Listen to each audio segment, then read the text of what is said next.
Ambushed, shot, and helpless. Arizona State Trooper Ed Anderson, bleeding from a gunshot wound. It was 4:21 a.m., the darkest hours of the desert night.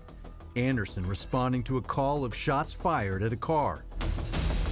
It's on Interstate 10 near Tonopah, about 50 miles west of Phoenix.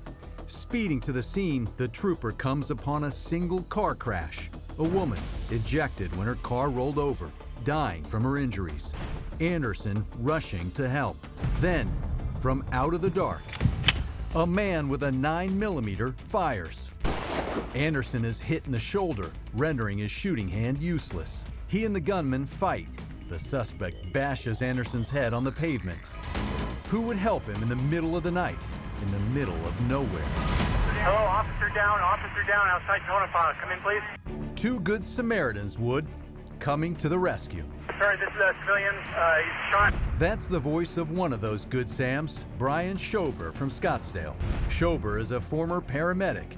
He stabilizes Anderson and then calls for help on the trooper's radio. He's in real bad shape. Please send air support. Helicopter, please. Anderson is not the only one in bad shape. There are also two civilians off-road, also laying unknown condition. Before Schober got there, another Good Samaritan, Thomas Yoxall, came upon the scene. I firmly believe that morning I was put there by God. Yoxall is emotional as he describes the horror in the desert. He says he saw Trooper Anderson struggling with the suspect, and things didn't look good. My commands were ignored by the suspect as Trooper Anderson called out for help. And I alleviated the threat to him. Yoxall grabbed his own 9mm pistol and shot the gunman. The suspect is occasionally snorting or breathing. He's been shot by the passerby. He's laying right next to the officer.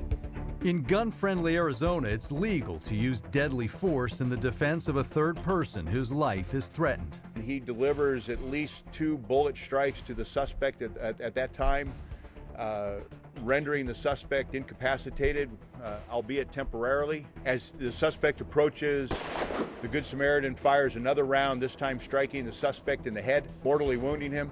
Arizona Department of Public Safety Director Colonel Frank Milstead says the dead suspect, Leonard Penuelas Escobar, was here in the U.S. illegally. Milstead says Escobar was just evicted from his apartment for allegedly selling drugs. He is a known drug user, but has no criminal history that we can find. We also have information that leads us to believe that in 2007 he was actually a federal police officer for the Mexican police. Escobar's girlfriend, Vanessa Lopez Ruiz, died from her injuries in the accident. An air ambulance flew Trooper Anderson to the nearest hospital.